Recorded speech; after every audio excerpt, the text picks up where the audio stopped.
کل نفس ذائقۃ الموت، ہر انسان کو مرنا ہے۔ ہم میں سے کوئی ایسا نہیں ہے جسے مرنا نہیں ہے۔ کل نفس ذائقۃ الموت، وہ موت کے منظر کو اور زندگی کے مقصد کو بہت ہی خوبصورت انداز میں لوگوں کے سامنے رکھا کرتے تھے۔ آداب دا لیڈر ہندی کے لیے وسیم اختر۔ ہم بات کر رہے ہیں مولانا محمد یوسف اصلاحی کی۔ وہ رامپور کے رہنے والے تھے اور بڑی ادبی شخصیت تھے، جماعت اسلامی کے اہم رکن تھے، اس کے بڑے فیصلوں میں وہ شامل رہا کرتے تھے۔ امریکہ میں جو پروجیکٹ تھا اس کے انچارج تھے۔ 89 سال کی عمر میں انہوں نے نوئیڈا کے فورٹس اسپتال میں آخری سانس لی اور انہیں رامپور میں ہی مسجد کلاش والی جو قلعہ پشچمی گیٹ پر استھت ہے وہاں سپرد خاک کیا گیا۔ اس موقع پر رامپور کی ادبی شخصیت، سیاسی اور سماجی سبھی طرح کے لوگ وہاں موجود تھے۔ اگر ہم یوسف اصلاحی کی بات کریں تو انہوں نے جتنا اچھا لکھا ہے اس سے کہیں زیادہ اچھا وہ بولا کرتے تھے۔ زندگی اور موت کے سفر پر انہوں نے کئی کتابیں لکھی ہیں اور اسے بہت ہی اچھے انداز میں لوگوں کے سامنے رکھا ہے۔ حالانکہ وہ اردو میں لکھا کرتے تھے لیکن ان کا لکھا ہوا وبھن بھاشاؤں میں انواد ہوا ہے اور لوگوں تک پہنچا ہے۔ آئیے ہم آپ کو انہی کی زبانی موت اور زندگی کے مقصد کو بتاتے ہیں۔ اے انسانوں، ہم نے تمہیں زمین میں پچھلوں کا جانشین بنایا۔ یہ دنیا کی زندگی ایک جانشینی کی زندگی ہے۔ پچھلے گئے، آپ آئے، ان کا پیریڈ ختم ہوا، آپ کا پیریڈ شروع ہوا۔ ان کا مہلت عمل ختم ہوئی، آپ کی مہلت عمل شروع ہوئی۔ یہ دنیا اسی طرح بسی۔ ہر خاندان کا یہی حال ہے، ہر تنظیم کا یہی حال ہے، ہر معاشرے کا یہی حال ہے، ہر ملک کا یہی حال ہے، ہر اسٹیٹ کا یہی حال ہے، ہر گھر کا یہی حال ہے۔ ہم میں سے کوئی ایسا نہیں ہے جسے مرنا نہیں ہے۔ ہر ایک کو مرنا ہے ایک دن، اس دنیا سے رخصت ہونا ہے ایک دن۔ موت یقینی حقیقت ہے، لازماً آئے گی۔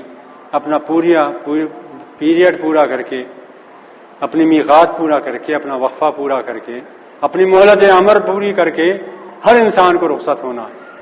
سوچنے کی بات یہ ہے کہ جو پیریڈ، جو میقات، جو وقفہ، جو مہلت عمل اللہ تعالیٰ نے ہمیں دیا تھا وہ ہم نے کیسے گزارا؟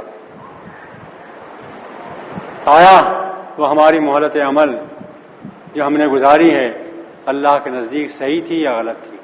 اس پر سارا دار و مدار ہے۔ اگر ہم نے اپنا مہلت عمل صحیح گزاری ہے، صحیح عمل کیا ہے، قرآن و سنت کے مطابق چلے ہیں، اللہ رسول کی پیروی ہم نے اطاعت کی ہے، تو یقیناً ہمیں یاد کیا جائے گا دعاؤں کے ساتھ۔ اور اگر ہم نے خدا نخواستہ اپنی یہ مہلت عمل غلط کاموں میں گزاری ہے، ظلم و زیادتی میں گزاری ہے، کرپشن میں گزاری ہے، برائیوں میں گزاری ہے، تو ہمارے رخصت کے وقت لوگ کہیں گے خس کم جہاں پاک، اچھا ہی ہوا رخصت ہو گیا۔ بہت ستایا تھا اس نے، بہت ظلم کیا تھا۔ کویت کے محل پر ایک جملہ لکھا ہے، ایک فقرہ لکھا ہے۔ لکھا یہ ہے، لو دامت لغیرک ما وصلت الیک۔ جو بادشاہ اس میں آتا ہے، جو امیر اس میں آتا ہے، رہتا ہے، اس کو نصیحت ہوتی ہے، اس سے لکھا ہوا ہے کہ اگر یہ محل جس میں تو آج آیا ہے امیر بن کر، یہ اگر تیرے پچھلوں کے لیے ہمیشہ کے لیے ہوتا تو تجھے نہیں ملتا۔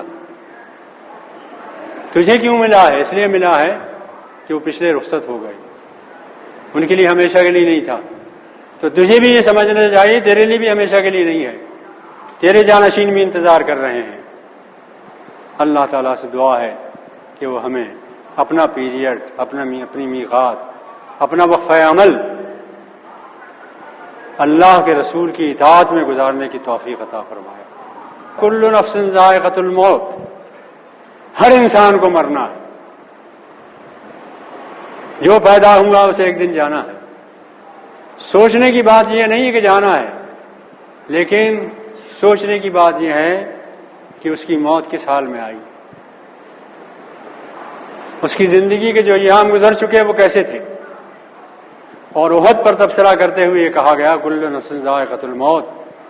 ابو دجانہ تھے، ساتھ تھے، جو رسول اللہ صلی اللہ علیہ وسلم پر تیر چل رہے تھے، تو انہوں نے اپنی پیٹھ پر سارے تیر لیے، نشانہ اپنے پیٹھ کو بنایا، ان کی بھی موت ہے۔ جو رسول اللہ صلی اللہ علیہ وسلم کو چھوڑ کر ادھر ادھر منتشر ہوئے، ان کی بھی موت ہے۔ دونوں موتیں برابر نہیں ہو سکتی، مرنا تو سب کو ہے، لیکن ایک وہ ہے جو رسول اللہ کو بچاتے ہوئے مرا، اور ایک وہ ہے جس کی بستر پر موت آئی، دونوں برابر نہیں ہو سکتے۔ اس لیے دعا یہ کرنی چاہیے کہ زندگی بھی اچھی گزرے، موت بھی اچھی حالت میں آئے۔ ایک دن قیامت آ جائے گی، زندگی کا حساب پاؤ گے۔ دنیا میں ہم نے کسی کا درجہ بلند رکھا ہے، کسی کا درجہ نیچے رکھا ہے۔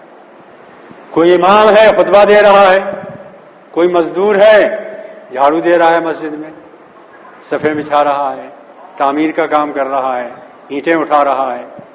اس طرح درجات بلند ہیں۔ کوئی وقت کا امیر ہے، وزیر اعظم ہے، کوئی مزدور ہے، کوئی کسانی کر رہا ہے، کوئی کسی عہدے پر ہے، کوئی کسی عہدے پر ہے، کوئی مریض ہے، بیمار ہے بیچارہ، معذور ہے، کوئی صحت مند ہے۔ فرمایا کہ جس حالت میں جو ہے یہ اصل نہیں ہے۔ لِيَبْلُوَكُمْ فِي مَا آتَاكُمْ، یہ حالت اس لیے ہے کہ اس میں ہم آزمانا چاہتے ہیں۔ کسی کو غریب بنا کر آزمایا جا رہا ہے، کسی کو دولت دے کر آزمایا جا رہا ہے، کسی کو وزیر اعظم بنا کر آزمایا جا رہا ہے، کسی کو فقیر بنا کر آزمایا جا رہا ہے۔ ہر ایک کی آزمائش ہو رہی ہے،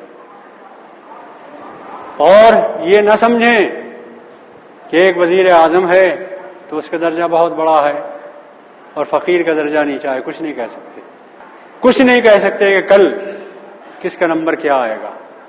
آپ میں سے ہر ایک کے کاندھے پر دو فرشتے بیٹھے ہوئے ہیں،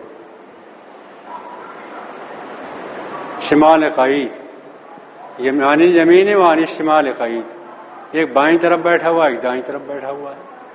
آپ جو کچھ کر رہے ہیں وہ نمبر دے رہا ہے۔ کل معلوم ہوگا کہ کس کے نمبر کیا ہے۔ کچھ نہیں معلوم کہ کس کا مقام کیا ہے، کس کا درجہ کیا ہے، کل معلوم ہوگا یہ کہ جس حال میں بھی اللہ نے رکھا ہے صبر اور شکر کریں۔ یہ دنیا آزمائش کی جگہ ہے، نتیجے کی جگہ تو کل قیامت کے دن آئے گی۔ اصل تو زندگی وہ ہے، وہاں کی زندگی اصل ہے، وہ دائمی ہے، ہمیشہ کی ہے، ابدی زندگی ہے۔ جو انجام وہاں ہو گیا وہ ہمیشہ رہے گا۔ یہ وقتی ہے، 70 سال کا ہے۔ اللہ کی دو صفتیں ہیں، یہ جس حساب کو، قیامت کو، آخرت کو، اللہ کے عذاب کو، اللہ کی پکڑ کو تم دور سمجھ رہے ہو، یہ دور نہیں ہے، بہت تیزی سے آ رہی ہے۔ انسان سوچتا، ٹالتا رہتا کہ دیکھا جائے گا جب قیامت آئے گی۔ جی نہیں، قیامت سر پر منڈلا رہی ہے۔ موت آئی اور قیامت آپ کی شروع ہو گئی، موت آئی اور آخرت کی زندگی شروع ہو گئی۔ جس دن آنکھ بند ہوگی اس دن تیری آنکھ کھل جائے گی اور تجھے دور تک کا نظر آنے لگے گا۔ جس چیز سے تو انکار کر رہا ہے آخرت سے، وہ منزل تیرے سامنے کھل جائے گی، کھلے گی اس دن جس دن تیری آنکھ بند ہوگی۔ دیکھیے، ہم سب خطا کار ہیں، گناہ گار ہیں، ایسا کوئی ہم میں سے نہیں ہے جو خطا سے، گناہ سے پاک ہو۔ ہم سب انسان ہیں، سب خطا کار۔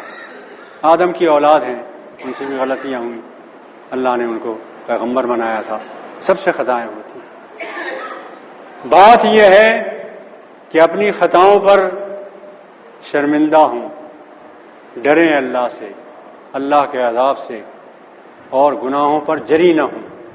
قرآن کہتا ہے سارے معیارات غلط ہیں، ایک ہی معیار صحیح ہے، من زحزح عن النار وادخل الجنہ فقد فاز، جو جہنم سے بچ گیا اور جنت میں داخل ہو گیا وہ کامیاب ہے۔ کامیابی صرف یہ ہے۔ مولانا محمد یوسف اصلاحی کا تعلیم کے میدان میں اہم یوگدان رہا، خاص طور سے انہوں نے لڑکیوں کی تعلیم کو لے کر بڑا کام کیا ہے۔ جامعۃ الصالحات جو رامپور میں استھت ہے، اسے دنیا بھر میں پہچان دلانے میں انہوں نے بڑی قربانی دی۔ یہی وجہ رہی کہ دنیا بھر سے یہاں لڑکیاں پڑھنے کے لیے آتی ہیں۔